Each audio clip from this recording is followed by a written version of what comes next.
Hello, everyone, and welcome to our Beers Beyond Border International Education Symposium webinar series hosted by Morgan State University, a public research university located in Baltimore, Maryland. And this year's entire symposium is online because of the COVID-19 global crisis. And there are 4 sessions scheduled for today and tomorrow, and you are attending the first session of the webinar series. On the screen, you can see the direction to join the sessions. My name is Krishna Bista, Associate Professor of Higher Education at Morgan State University, and I'm your moderator for this session. I see 85 scholars joining us from all over the world for this International Education Symposium. Thank you for listening to us. We are blessed to have your presence despite the global crisis. And this session will focus on campus internationalization. And I would like to start with a warm thanks to our panelists, David, Dafina, Mary, and Sharmila, who have graciously accepted our invitations. Followed by the brief remarks of each panelist, I am planning to use 4 general questions to structure our conversation, and they will chime in and informally advance the conversation, taking turns as they see fit and trying to focus on the questions. And you can see the bios of our speaker. David is national and international expert of international education who brings years of experience as a senior administrator and a published scholar. I enjoyed reading his latest book, Senior International Officer, published by NAFSA last year. Dafina, Mary, and Sharmila also bring extensive experience in international higher education, and they are the administrator and a scholar in the field. Recently, they have documented international education and campus internationalization at HBCU in their doctoral dissertations. Both Dafina and Sharmila are the director of international program at 2 most important HBCUs in the country, whereas Mary is the chief of the staff to the president at a private Catholic university, Christian Brother University in Tennessee. Please join me welcoming our guest and expert in the field. And now I would like to request Dr. David DeMaria for his brief remarks to start this morning's sessions, highlighting the models and bridges of internationalization initiative with the case study of UMBC. Yeah, so thank you very much. Yes, thank you very much for the introduction and for the kind invitation to join you all. Hope everyone is well. What I wanted to do is to use the UMBC, University of Maryland, Baltimore County case study as an example of ways to engage an entire campus community in strategic planning around internationalization. So we have a number of slides, but what we'll do is we're going to be very quick on moving through these. And so first, with UMBC, core to the identity, what I did, I've only been at the institution since 2017, and it was a new position, a new senior international officer position that was created. And I was really hired to lead an effort in strategic planning around internationalization. And when I did an environmental scan, meeting with different stakeholders and reading the existing strategic plan for the overall university, I realized there's really 3 initial drivers or inputs into this internationalization strategy. And one would be that UMBC is an honors university, so academic honors is very important. A second is that we're a minority serving institution, so inclusive excellence. And then third is we're a public research university in the state of Maryland. So I'm going to talk about each of those 3, and then I'm going to end with a specific model we've used to develop our strategy. So we'll advance the slide, and we can advance again. So one thing UMBC has been known for years for, Fulbright is one of our metrics for that honors university, and we did go from the previous year having 8 awards to 14 this year. We also have reached in 2018, 2019 record number of study abroad participation and more diverse students going abroad. Next slide.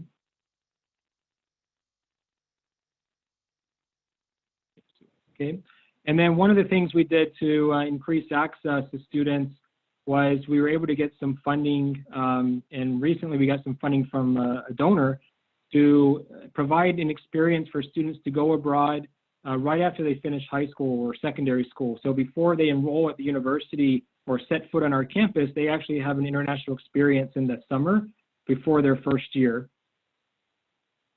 And on the inclusive excellence side, we'll continue there.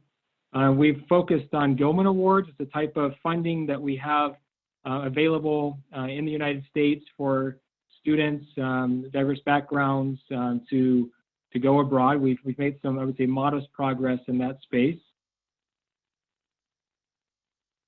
And we've also focused on international student enrollment, but it's not been about numbers, about increasing numbers. It's been about diversity, and by diversity, it means not just the countries the students are coming from, it also means the programs in which they're enrolled. So we want to make sure that students are not just in engineering, but they're also, say, in music and literature and so on. We focused as well on increasing the number of international scholars, so hosting visiting scholars, as well as international hires, so the worker visa in the United States, and we more than doubled that within a year, really. As a public research university, we'll continue. And we've tried to align our thinking. We were one of the first universities in the US to sign on with an initiative with the United Nations to try to support the Sustainable Development Goals. And so this is what I think of as internationalization with intentionality. It's not just about fun, food, and fashion, which many of our institutions have these wonderful programs, but it's also what are we doing? How does internationalization help to address the challenges that are facing all of us? And I think all of us are having to join this conference via the web because of one of these grand challenges, which would be COVID-19, would be a pandemic situation. And so as we think about research, how do we align that to make the world a better place, to address the issues that are facing the environment or facing all of humanity? And we'll go ahead to the next slide. We also have an annual research symposium, and this year we included a focus on immigration in the US. It's been a hot topic, but really the approach has been that internationalization is not something that the international office owns. It's something that the international office facilitates. And so in this case, this was our vice president for research who led that initiative. We've also, at the undergraduate slide, the next slide, our undergraduate research symposium, we had a focus on international focus areas for undergraduates doing international research. And we have allocated some funding, about $16,000 a year, to support international research for undergraduates. And so how do we get to all of this? Obviously, these numbers I showed you, that was before COVID-19. I think this year might be a very sad year when I start looking at some of these metrics. But we joined the American Council on Education Internationalization Laboratory. We'll go to the next slide. And the American Council on Education has a model for comprehensive internationalization that really has 6 pillars. It looks at the institutional commitment, the leadership structure, the curriculum, co-curriculum, what are the faculty policies, so tenure, promotion, and so on. Looking at student mobility, both inbound and outbound, as well as collaboration and partnerships. And with this wheel at the top right, what I found was, like at many institutions, the international office, the unit charged with leading internationalization, had historically been on the rim of the wheel, and we were trying to move internationalization to the hub. And I think that's where we are approaching now. So this will be a slide you'll have to click a few times to make the words appear. But, okay, go back, did it not work? So basically we had 7 committees, 6 subcommittees, and 80 individuals engaged in this. There was an internationalization steering committee, which is mostly our senior leaders and faculty representatives from each of the colleges. And then with the 6 subcommittees, we looked at education abroad, which is research, study, internships abroad, and so on. We looked at the internationalization of the curriculum, co-curriculum, and learning outcomes. We looked at global operations, which is looking at business practices. So how do we function as a university in an international business environment? How do we make the wire transfers? How do we hire employees overseas? What are these considerations for facilities, renting space? We also looked at internationalization of research, scholarship, and creative achievement. We looked at the recruitment and the integration, retention of international students, and with a focus on scholars as well. And then we looked at partnerships and community engagement. And our focus on partnerships is not just international partnerships in the traditional sense, say with one other university or a few universities abroad, but we also looked at partnerships in the state of Maryland that have an international focus. So we've tried to support Maryland's sister state initiatives and looking at the district export council. So some of the businesses based in Maryland that do exports work overseas, how can we align our internationalization from an educational standpoint to support those initiatives? We'll advance. We also, as part of this, we did a comprehensive self-study. It ended up being 198 pages, actually, which is a bit exhaustive, but include benchmarking. You can see on the left, Morgan State was one of those sister institutions in the state of Maryland. We looked at our peers, our aspirational peers, and then some other institutions around a number of indicators. In this particular example, we looked at the name of the Central International Unit, and then we did analysis for each of these aspects. We also did an interview, a phone interview of the senior international officers at each of these institutions. Continue. And we've tried to engage our committee members, not just in meetings, but when we had the large NAFSA, Association of International Educators Conference in DC, Washington, DC, that's just 40 minutes or so from us. We actually brought 40 or so delegates up from the conference, and then we engaged our committee members, those 80 plus faculty and staff on the committees, to meet with current and prospective international partners. We also had 31 or 32 of our committee members, faculty, and so on going to the annual conference for NAFSA so that it could open their eyes to the world of international education. Continue. And then I would say, lastly, we've also tried to get our students involved. And one of the ways we've done this is provide modest scholarships for social media ambassadors, ways that students can do Instagram takeovers and so on.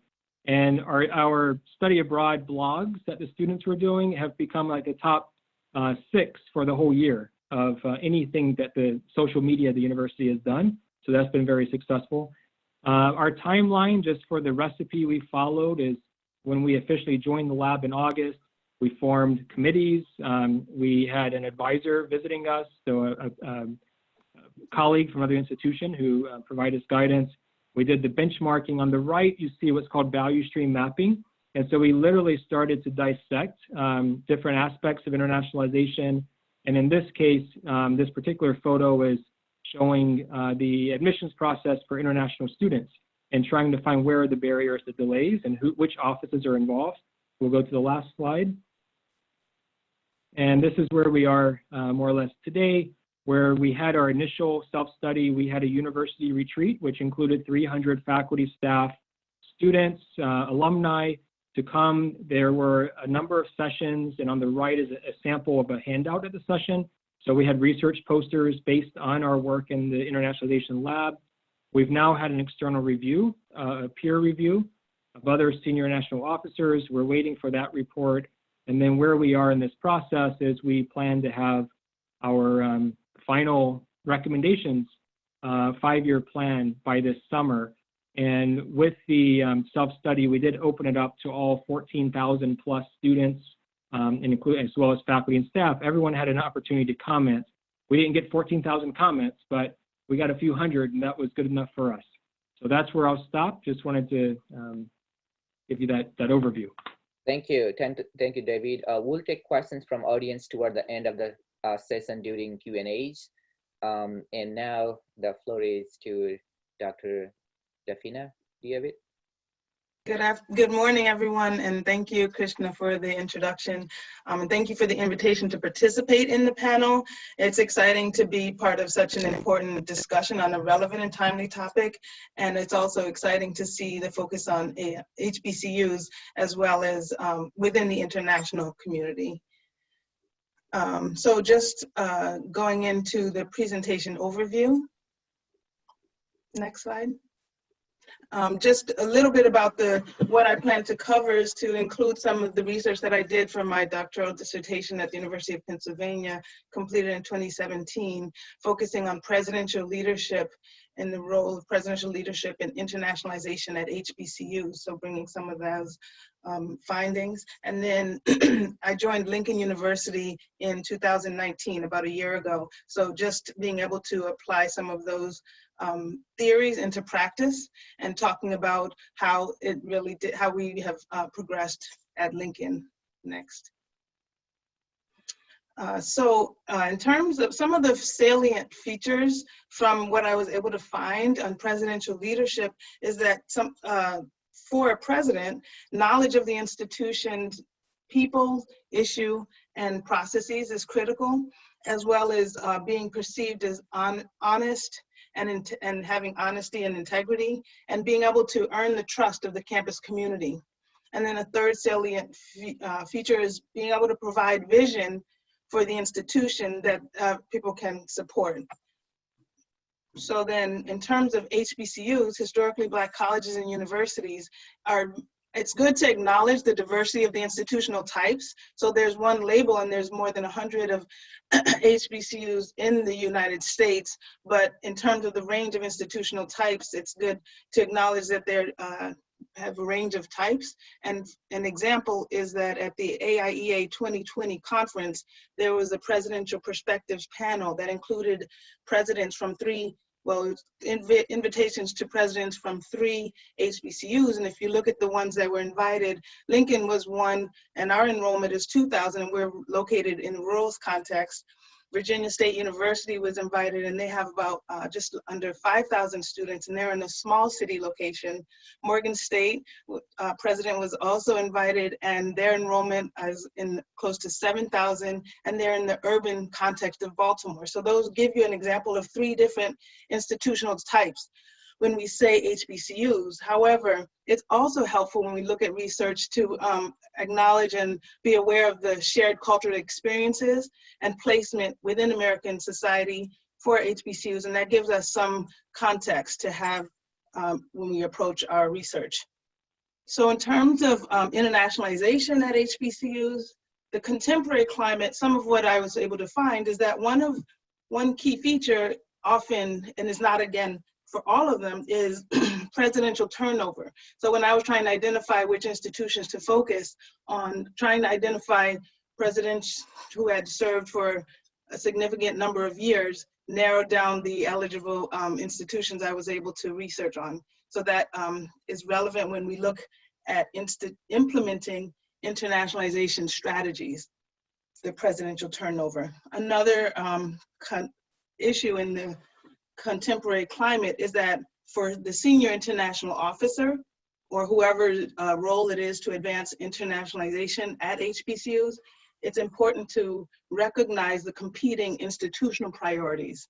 So while the president may or may not support internationalization, their role is the large context of the institution. And so for senior international officers looking to provide that leadership, it's helpful to acknowledge and recognize the other competing priorities for the president. So in terms of the president's role, and this is what I was able to find through the research, is that it really helps, it's important for the president to be able to articulate why internationalization matters for the specific institution. So this goes back to the salient features for the president to understand the institution, the people, and the processes. So when it comes to advancing internationalization, it's important to articulate why it matters in that specific context. It's also the presidential role to advance the mission overall, but then identify where, how to drive the mission and move the institution forward. So then the president, by being able to articulate why internationalization matters, helps then provide the framework for the senior international officer. So once the vision, just not yet, once the vision is there, then the senior international officer can move things forward within that context. And so, and I go on before the next slide, but just that research helped then transition. As I joined Lincoln University, I was able to, in the Lincoln context, identify the vision that does support the institution. And so when I joined, and then the president had identified the motto, learn, liberate, lead. And so that gives a helpful vision for identifying how internationalization can be pushed forward. And then also in terms of providing the framework, not yet, not next slide yet, having the strategic plan, that's going to became very relevant for the Lincoln context. And then that allowed the framework for our Office of International Programs to identify our strategic planning. So next slide, thank you. So just to sort of give a general understanding of the responsibilities at Lincoln University, there has been a long legacy of international education in various arenas, and obviously study abroad is often the centerpiece of internationalization at Lincoln. So in terms of just providing advising and financial aid counseling, assisting students with scholarships. But that activity has been characterized by active activity without necessarily reflection or direction. Next slide. Another prominent feature of the activity has been serving international students. We find that many of our students come from the African continent and the Caribbean, and that has strengthened connections with different countries and in different regions. Next. And there has been various degrees of faculty engagement, including leading faculty-led programs and student cohorts to different parts of the country, as well as faculty their own research and Fulbright activity. Next slide. The culmination of the different faculty engagement has earned Lincoln the 2018-2019 HBCU Institutional Leader recognition, and that included not just faculty as a scholar, but also having a scholar in residence and language teaching assistants on campus, providing instruction in 4 different languages. Next slide. So in terms of the context for presidential leadership at Lincoln University, it's important to look at the years of 2012 to 2018, where there was a high turnover, and over the course of 6 years, there were 4 presidents who had demonstrated varying degrees of neglect, tolerance, support, or enthusiasm for global engagement. And as you can imagine, that's going to impact the ability and the extent of international education or global engagement for the institution at large. Luckily, the founding director of the Office of International Programs had served for more than 30 years, and so she was able to provide that stability to navigate as the different turnovers throughout the different presidential turnovers, and that gave some continuity for the engagement on campus. Next slide. So in 2017, President Brenda Allen began her term at Lincoln University, and then in 2018, as a result of strategic processing, produced the 2018 strategic plan, setting in motion significant structural reorganization as well. Go ahead. Thank you. I won't go into too much detail over each theme, but it was helpful to have that structure, and then that allowed us, for our office, to be able to identify within each theme how we would apply our own implementation. Next slide. And just to briefly give some examples of how, after our own strategic planning retreat, we were able to identify within each theme the example of theme 1, build a culture that supports student success, emphasizing that that could have a global focus, and then we could do things like clearly articulate the learning outcomes gained from study abroad experiences. We can go to the next slide. I think the one that's really helpful, and it goes back to the vision and the mission by identifying theme 5, tell the Lincoln University story. Oh, go ahead, you can, next slide. Yeah, just at the bottom of, no, yeah, just this slide at the bottom where it says theme 5, tell the Lincoln University story. That is sort of overarching, and that allows all kinds of creativity in terms of connecting with alumni who have had their own global experiences, as well as international students who have graduated and connecting with them, and then with current students emphasizing that they are able to tell they should be creating their own legacy while they're on campus, and encouraging them to think of how that can be infused with a global perspective. So just in general, seeing how this overarching strategic plan has helped the Office of International Programs be strategic about how we're going to align our activities with the strategic plan. And then another sort of demonstration of that is taking the university's mission, where Lincoln is the nation's first degree granting HBCU, educates and empowers students to lead their communities and change the world. Next slide. Is there the next one? Thank you. And then we were able to articulate the strategic mission for the office.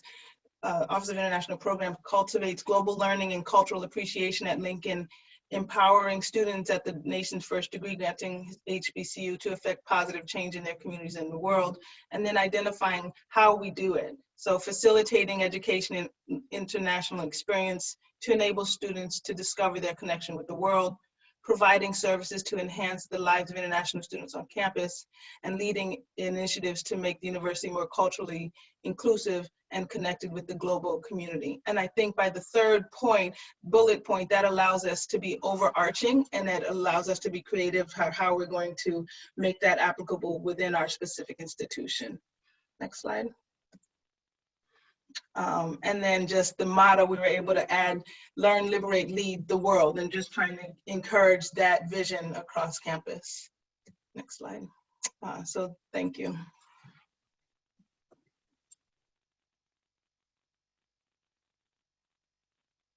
Thank you. Thank you so much, Dafina. Now we have a transition to the next panelist, Dr. Mary McConner. Dr. Vista, I want to thank you again for allowing me to be a part of today's panel discussion. And what I plan to do during this time is to talk briefly about my research and why I believe faculty at HBCUs are in a great position to promote internationalization efforts and prepare students to become global citizens.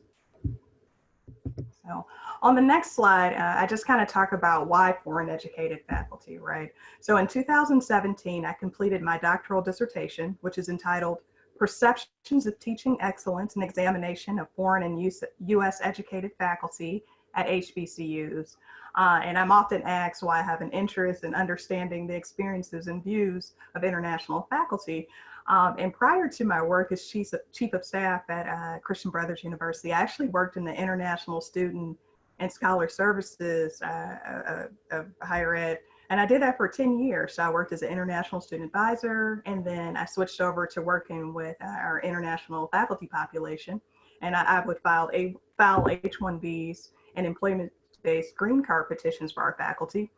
And, you know, with that, I often would have discussions with our faculty members to better understand their experiences, their research interests, and views on teaching. And I personally feel like international faculty bring unique global perspectives to the academy. So on the next slide, I just talk about the purpose of the study. And the purpose was to identify perceptions of teaching excellence among foreign educated and US educated faculty who teach at historically Black colleges and universities. So on the next slide, I kind of highlight some common themes that I found in the literature while working on my dissertation. And evidence shows that there is a correlation between HBCU attendance and Black student success, and also high academic achievement among students from underrepresented and underserved populations. And the literature also supports that HBCUs are known for fostering, nurturing, and supportive environments for students. As far as the literature on foreign educated faculty is concerned, there was a lot of evidence that supported that. There were a lot of our foreign educated faculty members are STEM field experts and contribute high research productivity. And they often bring diverse perspectives to the classroom setting, which I do want to come back to that point a little later. And as far as research on teaching excellence is concerned, that there's a lot of research that supports the idea that scholars known as master teachers often exhibit specific traits and behaviors. All right, so on the next slide, I just briefly go through this, but this is the method, like the method section. And so the instrument I use for my study is called the Teacher Behavior Checklist, and it's a 28-item survey that has a list of different qualities and behaviors that are deemed necessary for teaching excellence. And so I have a list here of the participants. So I sent the teacher behavior checklist to faculty members at 10 historically Black colleges and universities, and I do have them listed there. So I'll just go briefly through that. So Clark Atlanta, Delaware State, Florida A&M, Howard University, Jackson State, Morgan State University, North Carolina A&T, Prairie View, Tennessee State, and Tuskegee University were the participants in this research. And I asked each of the faculty participants to pick their top 10 teaching qualities from the 28-item assessment. So the survey was sent to over 3,700 faculty members, and I got about a 14.4% response rate. So overall, there were 543 participants, and 470 of the participants were faculty who identified as U.S. educated, and 13.4% identified as foreign educated. So on the next slide, I have a chart. I created a table to just kind of show results from other TBC studies. And on the far right, I have the results from my study. So one of the things I found incredibly interesting is that of all the studies that look at both US faculty and foreign educated faculty populations, my study was the only one where both groups agreed on all 10 teaching behaviors. So although US faculty ranked these teaching behaviors in a different order, they still agreed on all 10. So on the next slide, I just kind of give a side-by-side comparison of the responses of HBCU faculty members compared to SRB institutions. And SRB institutions are basically predominantly white institutions within the SEC. So just to go a little bit further into the results, I mentioned this already, but the two faculty groups, both US and foreign educated, agreed on the top 10 qualities, which kind of indicates that there are specific teaching behaviors and qualities that are valued by HBCU faculty. And what I found to be even more interesting is that so the behaviors that were ranked higher by HBCU faculty can be classified as supportive behaviors. And these qualities were being accessible to students, being approachable and personable, and showing students that, that you care about their academic success and just success in general, both inside and outside of the classroom. So the last slide. So because faculty at HBCUs are committed to holistic student development and are supportive of student success both inside and outside of the classroom, I think faculty can play a key role in championing internationalization efforts through integrating diverse global perspectives into the curriculum, ultimately preparing students for a global workforce. Thank you. Thank you, Dr. McConner. Now transition to Dr. Sharmila Udyavar. Sharmila, floor is yours. Good morning, everyone. Thank you for inviting me to be a part of this panel and symposium. I think it has come at a very timely, at a very opportune time when all of us are trying to understand the future of internationalization at in higher ed. So I'm going to present a little bit about on my dissertation that I completed in 2018. And this is focusing on student global engagement at a historically Black college and university. Advance the slide, please. So as international educators, all of us are very familiar with the need to equip students with global competencies so that they can function in a multicultural world. And almost all of our institutions have adopted internationalization as a goal, global literacy as a student learning outcome. But research shows that, despite this increasing rhetoric regarding internationalization, there is a gap between the goal and the outcome. So if you look at previous research on internationalization, results show that initiatives and programs need to be customized depending on institutional type, student demographics, the programs of study, and so on. I really want to stress here that college environment has a very strong impact on student learning, particularly global learning, regardless of the predispositions or the pre-college characteristics of students. Advance the slide, please. Several of you all might be familiar with the work of Jane Knight, who divides internationalization into two, internationalization at home and internationalization abroad. So at abroad includes mobility of students and faculty abroad, but internationalization at home are activities that help students develop global competencies without having to leave the home campus. And these are changes at the program, curricular, and pedagogical levels. And whereas both of them are important in conjunction to reinforce global learning, campuses that serve underprivileged students might often find the need to emphasize more on internationalization at home. And this might be because of the low numbers of students from HBCUs and MSIs that participate in study abroad or education abroad or internship abroad. Next slide, please. So as you've seen in some of the previous presentations by my colleagues, the American Council on Education has prescribed has a prescribed model and certain strategies to grow internationalization organically on campuses. And these include high-level buy-in from administration, international mobility, as well as internationalization of the curriculum and the co-curriculum. And as I mentioned in my previous slide, at smaller HBCUs, international mobility can be a problem for several reasons, including finances, fear of travel, family issues, and things like that. So in this case, then, internationalization at home takes on a very important role through the globalization of curriculum and co-curriculum.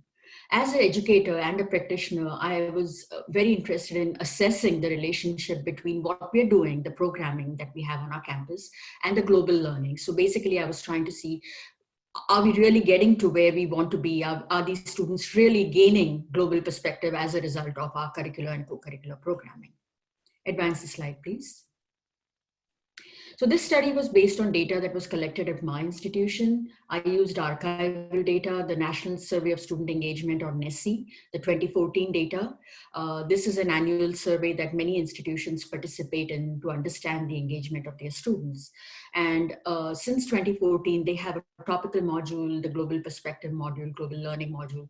So I used one of the topical modules to understand the question that I was looking at. The study was quantitative, it was cross-sectional, based on data for 1 year, mainly because of data limitations. Advance the slide, please.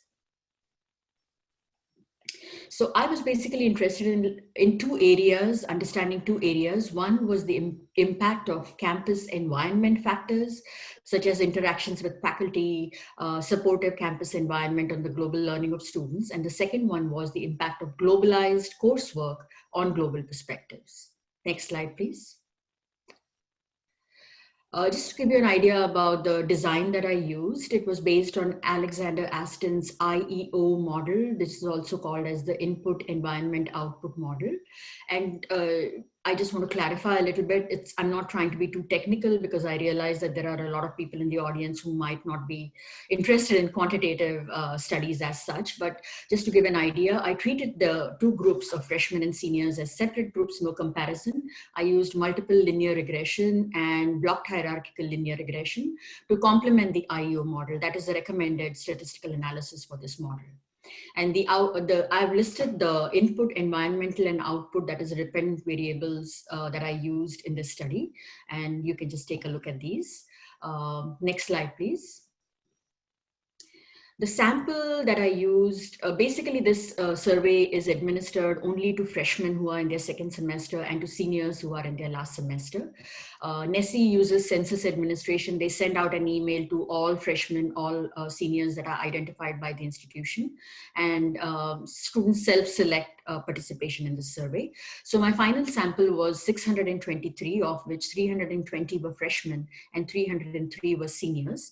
And that was about 22.5% of the total population of students. Next slide, please. So without going into too much detail on the statistical analysis itself, I just wanted to quickly sum it up to highlight that campus environment was seen to be a very important variable in global learning, particularly interactions with faculty, that is student-faculty interactions, reflective and integrative learning techniques, and supportive campus environment. These factors were very significant in predicting the global scores of the sample. Coming to see how coursework predicts global learning, there is enough research to suggest that the greater the number of global courses the student takes, the higher their global learning. However, this relationship could not be established through my study, mainly because at HBCU, sometimes students just take the requisite one course that they require in order to graduate, and they don't engage more in global coursework or international courses as such. So this might have been a data limitation. Participation in study abroad did not show any impact, mainly because we had very small numbers. N is equal to 11. Only 11 students in the sample had participated in study abroad. But other studies that have used larger samples have shown a positive association.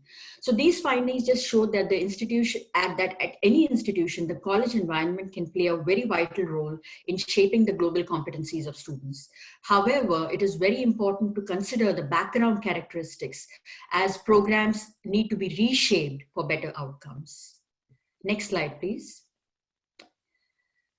Campus environment being a significant predictor of global learning. So hence providing a supportive campus environment might go a long way in bringing bringing a greater number of exchange visitors through Fulbright, through Global UGrad, through other Department of State programs, and then designing deliberate opportunities for interaction between them and the domestic students might be one way to engage these students. And then considering that students are unable to study abroad, then, imparting global learning through the core learning experience, the curriculum should be the area of focus. Using COIL technology or COIL-like courses might be a great idea at a smaller institution. Incentivizing faculty to embrace the global agenda, strengthening gen ed requirements to focus on foreign language or global issues might be another way. Increasing support for study abroad, capitalizing on local networks to provide experiences, and using professional advisors to get messaging across. These are some of the other implications that are for leadership that I had noted in my dissertation. So basically increasing support and resources for comprehensive internationalization to the extent possible. As I conclude, I just want to point out that replicating this study at other public institutions, particularly smaller institutions, MSIs, HBCUs, will help international educators understand if these results were isolated or whether they can be generalized. Right now, we can't generalize it because they were only conducted at one institution. And I have abbreviated my presentation to fit the time requirement for this panel. But if anyone is interested in getting more information about the data or the model or the methodology, I'm happy to share that. So please feel free to contact me through Dr. Bista, and I will be sharing that with you. Thank you. Thank you, Sharmila, for a wonderful presentation. So this is the transition to our panel. And those audience, colleagues who are listening us from all over the world, please use the Q&As to send your questions to our panelists. So in next 10-15 minutes, we'll dive into a panel discussion. So we start with the first question. what do you see as the current challenges for advancing internationalization of U.S. higher education, and now with the COVID-19? So probably we'll start with Dr. DiMaria. Yeah, so I think COVID-19 aside, I think there are many challenges that we've really been struggling with for decades, and I think we'll continue to struggle with them for decades. And one example is the general education that many of our colleges, universities have. The approach to global learning is often in this, vaccine approach. We're going to have you take one course that meets some sort of global learning objective. It checks off the box for global learning, and then that's supposed to prepare you for the rest of your life. And I don't think that's something that is really too effective. I believe it's probably more effective to be intentional and to have certificates or some sort of bolt-on, say an international engineering certificate would be one, but probably the most effective way is really every course and every major student should understand and have opportunities to engage in international dimensions of their academic discipline or studies. And we should also, I think, shift the focus. We want to increase the number of students who have access to international experiences, to go abroad, physical experiences, mobility experiences. But the reality is that in the US, we're only about 10% of our undergraduates go abroad, and say 15% if you look at all post-secondary. So the odds of having 100% participation is probably never going to happen, but I think like my colleague said, COIL, Collaborative Online International Learning, is one way to do that. Virtual exchanges is one way to do that. Working with faculty, having incentives and workshops so that they can start with their syllabi. How do you introduce readings from authors from different cultural backgrounds? Also helping students to think in terms of systems, not just in terms of the parts, but how do maybe the parts fit together. If we go to the engineering example, what are the impacts of COVID-19, the considerations COVID-19 on engineering? What are some of the cultural considerations? If you were going to be a manufacturing engineer working on ventilators, usage of ventilators, and so on, I think that's important as well, and it's something that we don't necessarily embed in the curriculum. And then the last point I would make is that I think the profession of international education administration is fairly new still, compared to a lot of the other, let's say, positions you might find at a university. The senior international officer probably is, maybe the positions existed for 10, 20 years, depending on the institution. And I would say now it's very vulnerable in some ways, that international offices, at least in the US, are often funded based on fees, either international student fees or study abroad fees. And if there's not mobility inbound or outbound, then the operation starts to suffer. Thank you, David. Dafina, Marie, or Sharmila, you want to add anything on that? You can please unmute microphone, whoever wants to volunteer. Okay. I would like to add something really quickly. And so, what we're noticing right now in higher ed is that a lot of parents are as a result of the COVID-19 outbreak, a lot of parents are expressing that they want students to stay closer to home. And this is both domestic and international students. And so I think this is going to affect, higher ed for maybe several years to come. And I think we are going to, Dr. David touched on this already, but we are going to have to get more creative in how we continue to integrate international education into the curriculum and provide students with experiences through remote learning. So I do think, although, we are in a time where this is a very unique situation, I do think there are still opportunities there for us to provide our students with those global education opportunities. Yeah, and I wanted to emphasize what both David and Mary have said, both the vulnerability that this crisis causes, as well as the need for creativity. I think that one opportunity this gives us is to recognize how this causes the need for solving global challenges, because this crisis is not local, and it's demonstrated how it's such a global pandemic and it affects everyone. So then those solutions going to need to come globally, and how will that translate into the undergraduate learning, how to have global perspectives as part of the undergraduate learning, and then graduate learning just on campus, so that then as we graduate, students who have those skills needed to thrive in a globally connected world, it's precisely for instances like these. So using this as an example of why internationalization is so important. Thank you. Sharmila, do you want to add anything on that?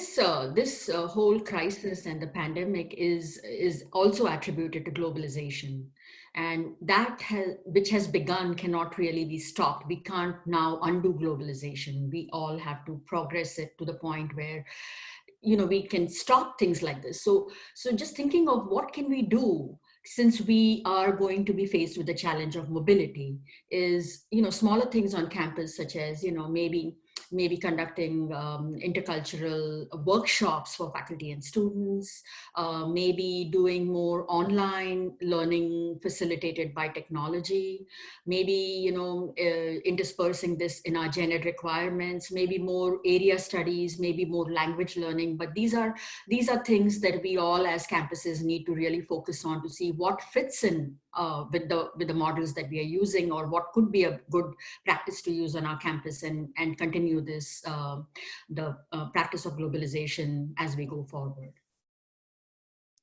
Thank you.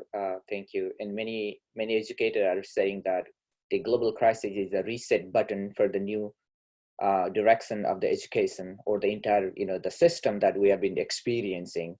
So thank you very much for touching on the very first sensitive question. Now we move to the next question. How do international faculty and international students help in the process of internationalization at home?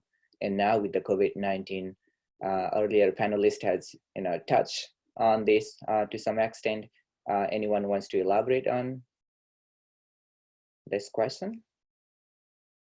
Please unmute your microphone. So yeah, so I would just say, you know, since the late 1970s, Joseph Mestenhauser, some of you may know or remember, remember Joe, had written a document, Learning with Foreign Students. He was at the University of Minnesota. And so it's not a new concept, but it's something that we continue to struggle with. And even there was the first study, when I did my dissertation, the first study I found on international students was like 1926, the YMCA. You know, how do you support international students in the United States at that point was the earliest study I could come across. But it's eerie in some ways that you read about the challenges about adjustment, you read about the clusters of students, you know, cultural clusters that kind of interact on a campus, in a campus setting, and don't necessarily work with domestic students. And then you fast forward, I remember there's like a 2008 study about how international students who study abroad are learning about different cultures of other international students, but they don't necessarily ever set foot in a home of a domestic student. And the domestic students aren't necessarily learning about any of the cultures or countries because they're not interacting with the international students. And so how do you work on that with the friendship patterns and all? I think naturally it's going to have to adjust as we think about just demographics. And it's not just from a US perspective when we talk about 2024, 2025, 2026 being this demographic cliff for domestic enrollment. But we also know globally, there's the next big global challenge is going to be around demographics and aging populations. We know that India will surpass China by the end of, let's say, by 2027. I think it's the United Nations probabilistic population projections. But by 2050, 26 countries will have population decline by at least 10%, which is obviously significant.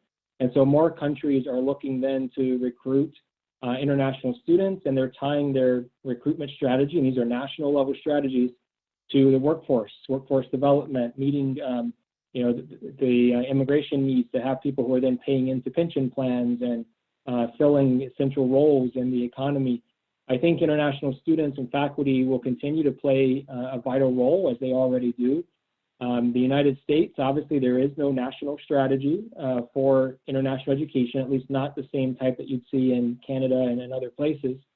I also think that international students and scholars coming to our campuses, regardless of which country you're based in, are going to continue to bring different perspectives, but also bring, it's different angles of ways of looking at problems and finding solutions and encouraging innovation.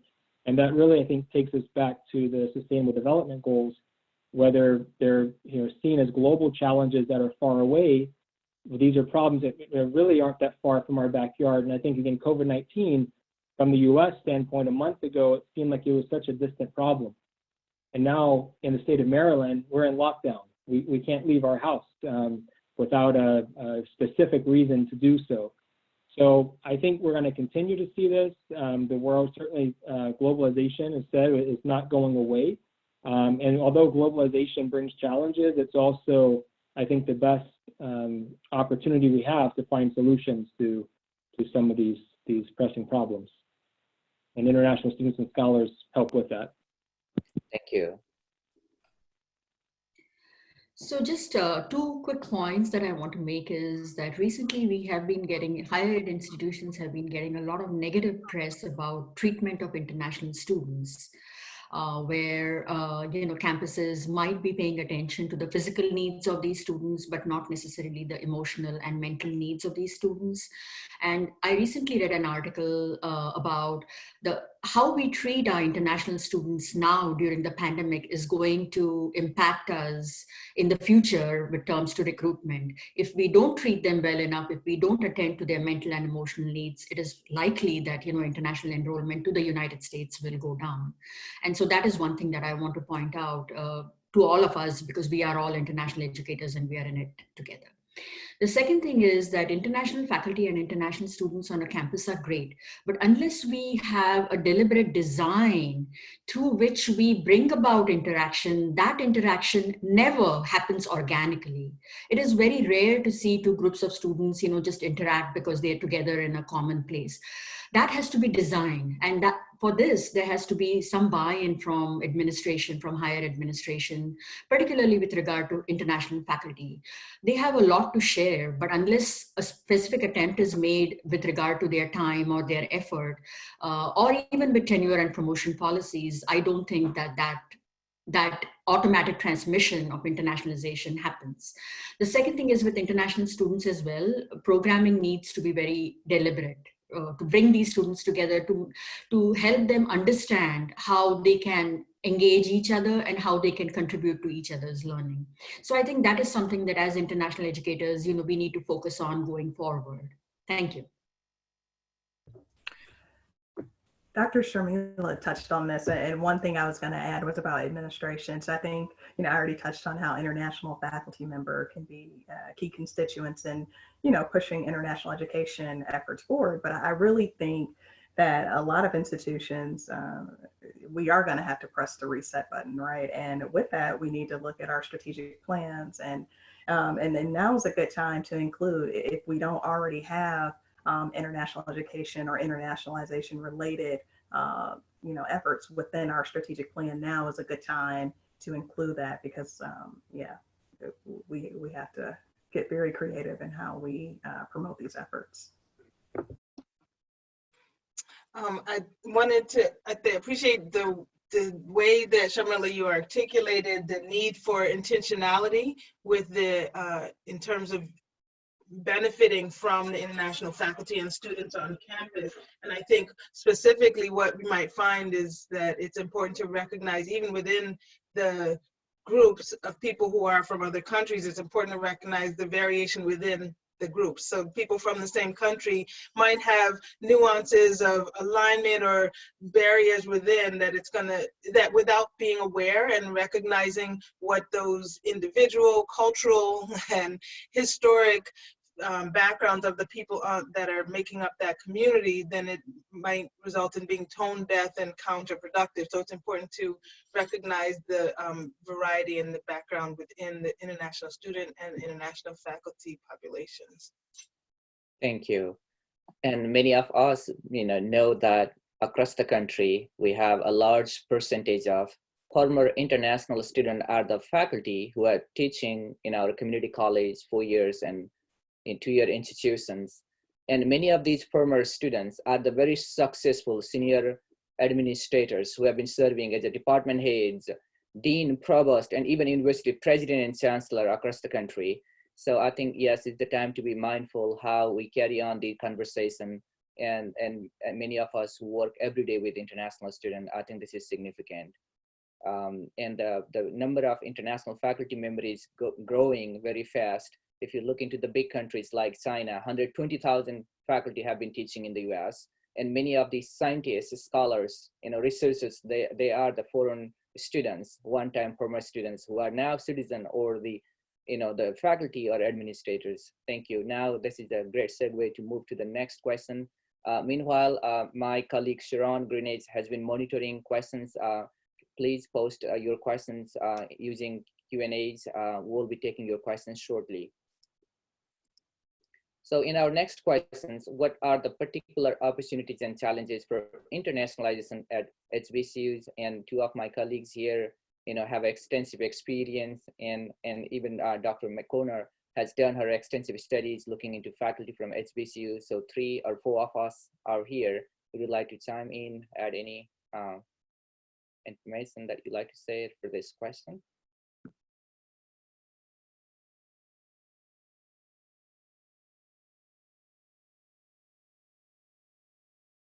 Please unmute your microphone. Yes. I think I found that some of the opportunities include what I would say commitment to the institution in terms of the alumni who graduate and really cherish their experiences there or attribute their success to their experience at HBCUs. Part of the research indicated that HBCUs are one of the key types of institutions that could help with mobility, social mobility for the Black community. And so I think out of that, you have Black alumni who graduate from HBCUs, and then that creates a population that can provide opportunities for internationalization, especially as those students who may have studied abroad or international students who've graduated from HBCUs provide an opportunity for supporting the internationalization activities on campus moving forward.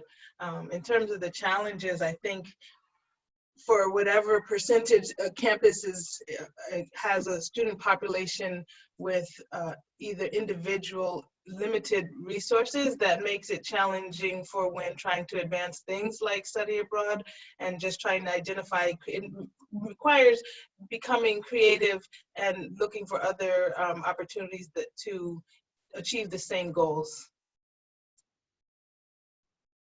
Thank you. Thank you. Sharmila, looks like your microphone is on. So HBCUs themselves have a lot of variations in within themselves. HBCUs as an institutional type. There are the large HBCUs, public HBCUs like Howard, and then there are the very small ones like Elizabeth City State with a smaller population, rural. So it's very hard to kind of bring them under one, say that these are common challenges. But one of the challenges for the smaller HBCUs can be funding and priorities, which like enrollment, which can take over and inhibit any efforts you're trying to make with internationalization, because every HBCU is trying to survive in a world where where these things can often be put on the back burner. So that is one of the problems. In terms of opportunities, working at a HBCU for a very long time, I have found that there are a lot of opportunities that we sometimes are not aware of and we might not take advantage of, like grants, for example. There are grants that are very particularly designed for HBCUs to participate in, and I think HBCU international offices should keep an eye out for these particular.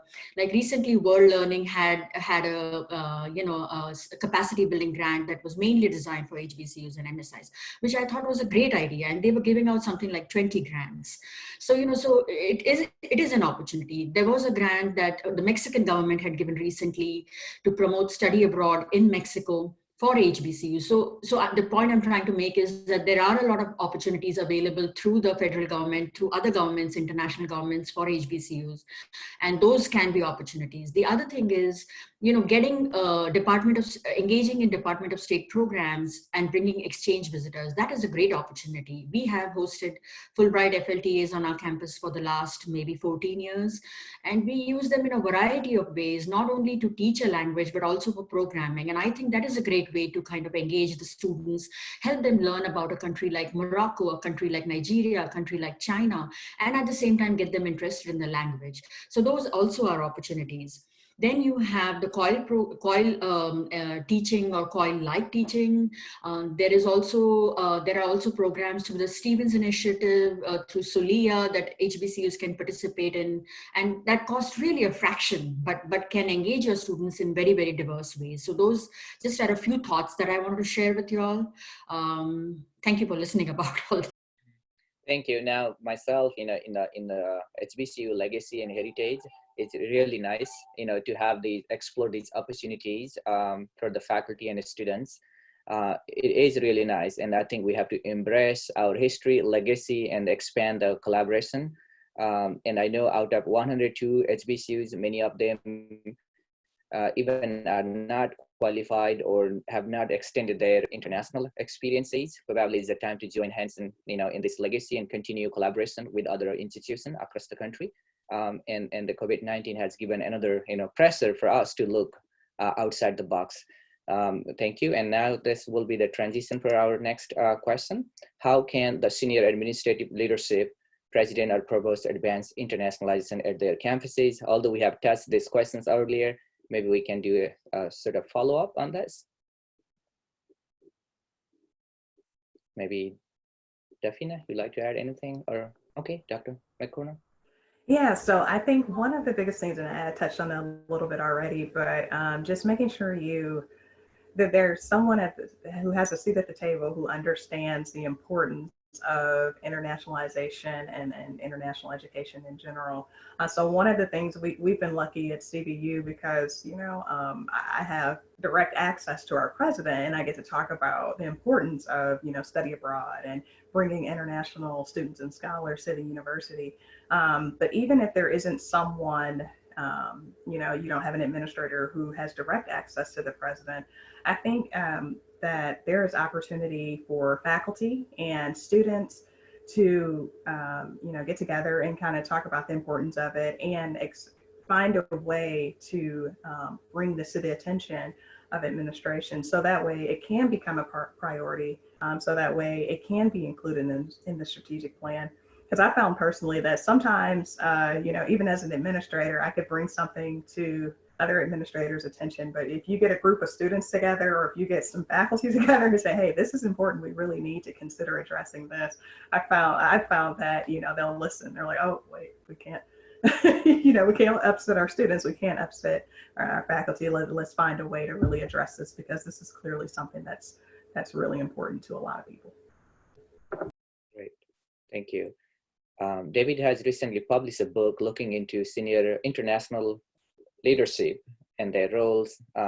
David, would like to add anything on this question? Yeah, so one thing I think what presidents can do is certainly help to be the I want to use the term cheerleader, but the champion. Maybe I should say champion. They're going to be the champion for helping others to see how the strategic priorities, challenges faced by the institution, how internationalization helps. And I always say internationalization is the rising tide that lifts all boats. So it should not be seen as, again, something that's isolated or marginalized to the international office. It's something that resonates with donors. In the US, presidents care a lot about donors, giving money to endowments and so on. And obviously it's another option, it's another item on the menu for a prospective donor to rally around and want to support financially or otherwise. I think also it's important that presidents would be able to be conveners, to be able to get individuals in the room who perhaps the senior international officer would not be able to access, would not be able to maybe access without barriers. And that could be campus stakeholders, but it could also be the mayor in your city. It could be the governor's staff, whatever your setup might be. I would say at the provost side, that it's very important to articulate the value of global learning or cultural humility, or whatever it is you want to focus on across the curriculum, so that everyone who graduates, who walks across the stage, completing a degree or program at your institution, has met these learning objectives that we've all said are important. And it doesn't matter if they're studying biology or chemistry or history or what have you.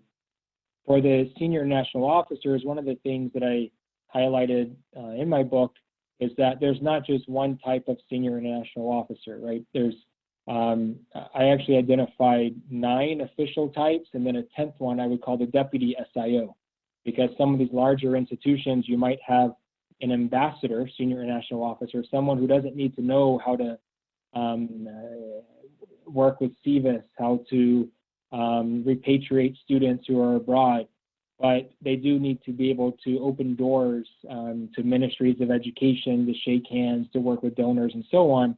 But oftentimes in those instances, you have a deputy SIO who's the practitioner, who's on the ground, who's managing the staff, getting the day-to-day work done, working with the budget, and so on.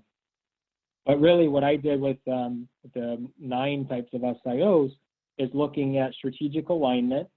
So is internationalization seen as a strategy of one unit, the international office, or is it seen as the strategy of the entire institution?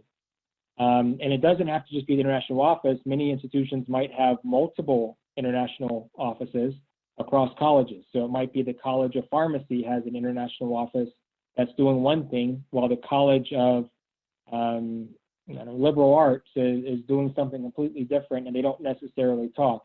And so really strategically, it's how do you then find alignment? Perhaps you have faculty going to partner institutions and not knowing that someone's already a partner with them on campus. They might even be, and I've had the situation where faculty from different colleges are at the same international institution on the same day and don't even know it, aren't even aware that they're both there trying to work with that institution.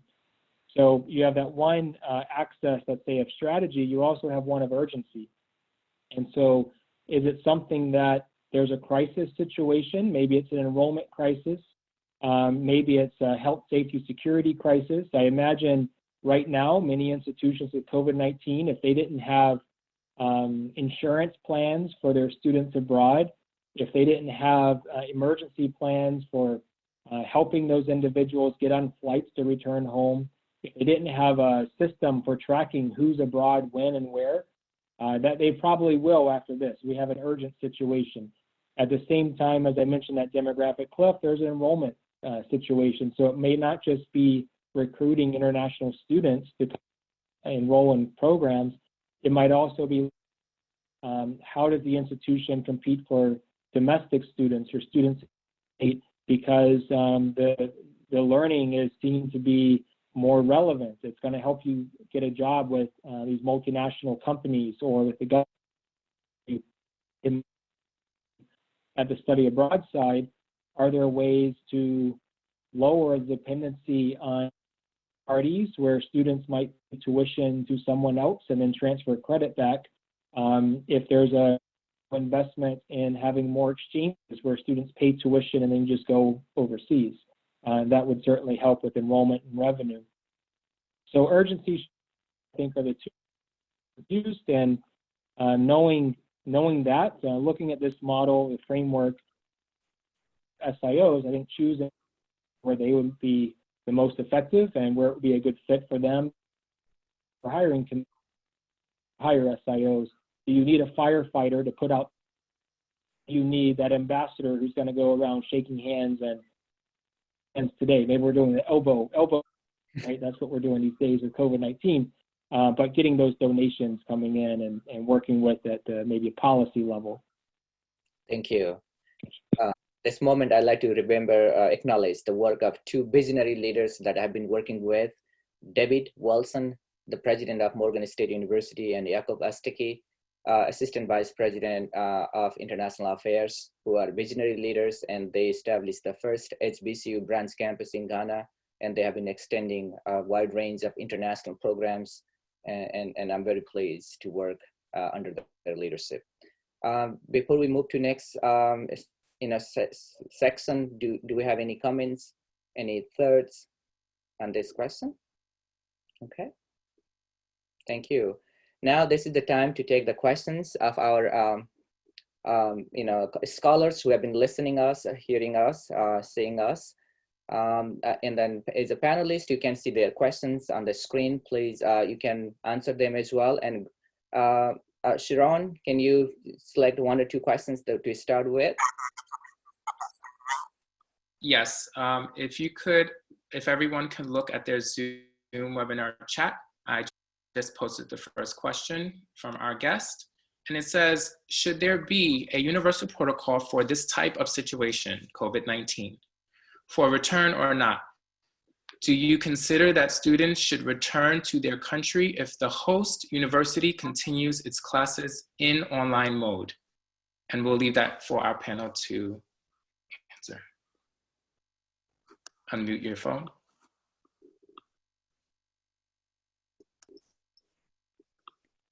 Yeah, so I would say, should there be a universal protocol? Yeah, I don't know that you can have a protocol. The challenge we're facing, I would say we haven't had such a challenge since the 1940s, when international students, at least in the US, international students were here. We had World War II, they were kind of stranded. There were some challenges. And then after World War II, you actually had a group that was convened by the Department of State that met in Cleveland and later in Chicago.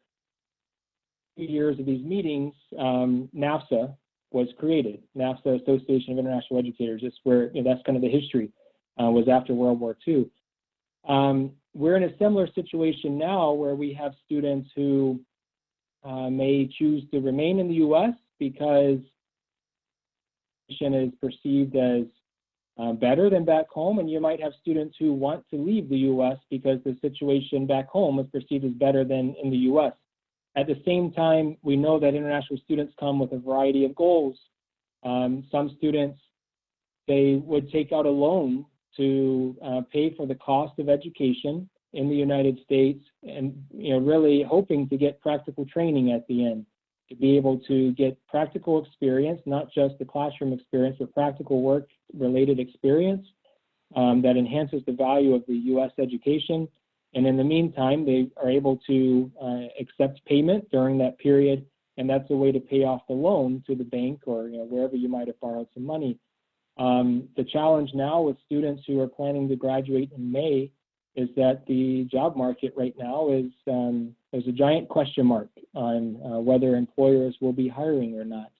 And so, that's a bit of a concern. We also know that students returning to some countries will be required to self-quarantine upon returning, or it might be an actual quarantine of the government. And in some cases, it's 14 days in a hotel, and the student would have to pay for that. There's going to be a financial expense related to it. There's no guarantee if a student leaves and they need to renew their visa that they can get a visa to return. Right now, the U.S., the embassies have suspended routine visa processing. And so that's a challenge certainly for new international students coming, but it's also a challenge for anyone who would return and need to get a new visa stamp in order to come back to the U.S. to host or to continue their studies. We also don't know what fall is going to be like, right? I don't think anyone knows, and we don't know what tomorrow is going to be like. And that's not just we as the U.S., that's we globally. We humans don't know what's happening from hour to hour, much less day to day or month to month. So a universal protocol, I think really it's a standard of care for students. So it's having compassion, it's giving balanced immigration advice to international students and scholars so that they can make the best decisions for themselves and for, with their families, loved ones, but also looking to guidance from, at least in the U.S., the U.S. Department of Homeland Security, U.S. Department of State, and both of those have been, I would say, flexible in their guidance lately to assist impacted international students and scholars. Thank you. I know we have many questions here under Q&As. Panelists, please go ahead. If they are personalized questions to you, go ahead and reply. If there needs to be here announcing the questions and the reading, please do so. Sharon, can we take the next question? Yes, look at your Zoom webinar chat. The next question is to all panelists. Internationalization discourse is often focused on the global competence, which is mainly incorporating the global issues in the curriculum. How about globalizing the local and indigenous knowledges and practices that can be of global significance? Is this also not a part of internationalization?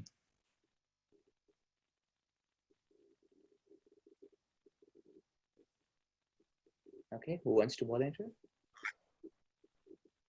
Please unmute your microphone to answer the question.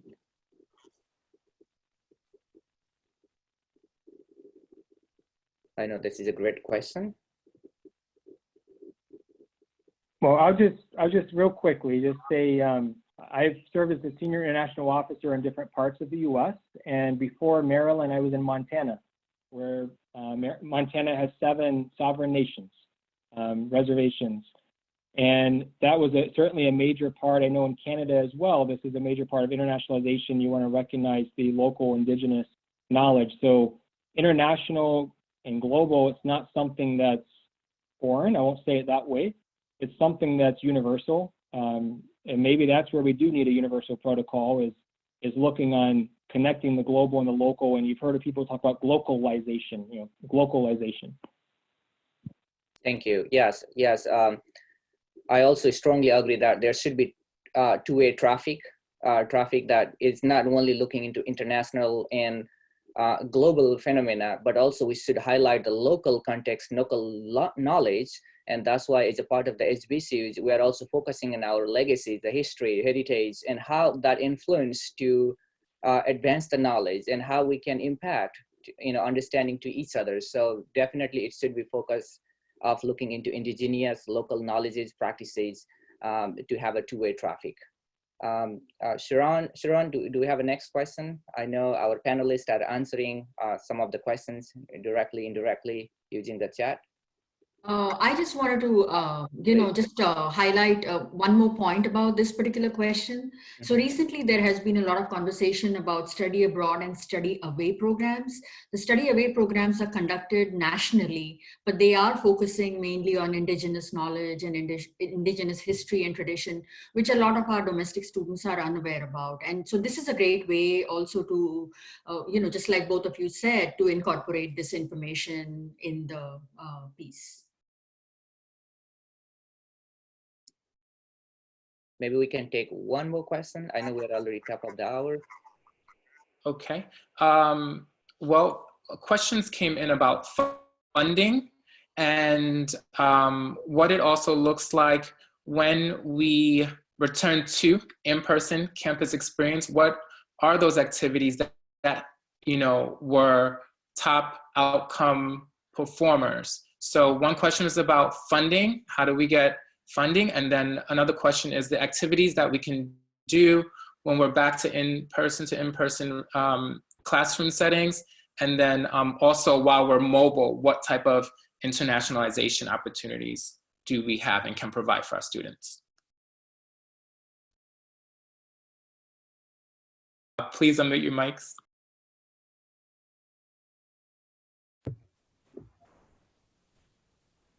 Okay, so I'll answer the first part of that question. So I think, it's going to be a tough time for a lot of institutions because everything is going to feel like a priority, right? And how do we get our institutions to see how important it is to fund specific programs? So I think what I found that tends to be most effective is when you develop a plan, make it clear, and when you take that forward to the president or the provost, have a clear strategy on, this is what we want to continue implementing at the university. These are some of the new programs we want to implement as well. And here's our plan on how to achieve that. And then of course, working with, advancement and then some key stakeholders to ensure that, we continue having resources for these programs.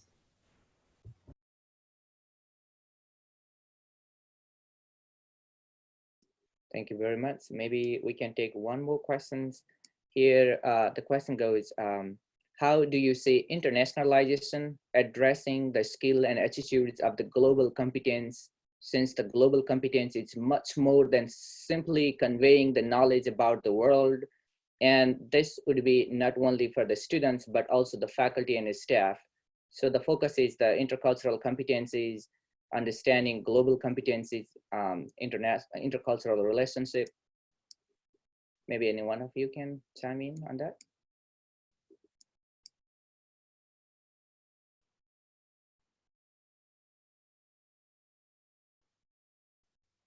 So I'm going to post a link to the Association of American Colleges and Universities Global Learning Value Rubric, which is a good resource. A number of institutions have tried to use this with their general education to work with faculty to embed this, this learning skills and attitudes. But I would also say I'm less a fan of global competence and more of a fan of cultural humility. And I know we don't have time to get into the two of those, but you could Google them both and compare and contrast. So I'll post that link now. Thank you. Thank you very much. And then we'll have a couple of sessions this afternoon and also on Thursdays looking into more global competencies. We have invited national expert on that topic as well. So at this moment, I'd like to recognize my International Education Task Force and the committee members who put together for writing the proposal and securing the grant for the on-site program. And also I'd like to take a moment to read the greetings from Assistant Vice President Jakob Astaki. On behalf of Morgan State University, we would like to thanks to all our panelists, guests, students from all over the globe who have been participated this morning. We hope to collaborate and continue to share innovative solutions to increase our institutional global footprints, students' cross-cultural learning outcomes, and professional growth. And also, I'd like to take a moment to acknowledge our partnering association supporters, Journal of International Student, Open Journals in Education, Morgan State University, AIRC, American International Recruitment Council, Star Scholars Network, World Council on Intercultural and Global Competencies, and Network for Research into Chinese Education Mobility, and also the Zoom support from ULM. So next panel will take place at 1 o'clock this afternoon. Stay tuned, and then we'll have a group picture in a second. So I will try to bring all of our 82 participants right now we have, and I appreciate, thank you so much.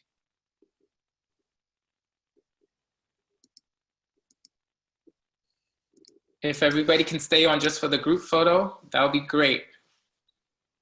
That would be great, but I do not know how to bring them here. Let me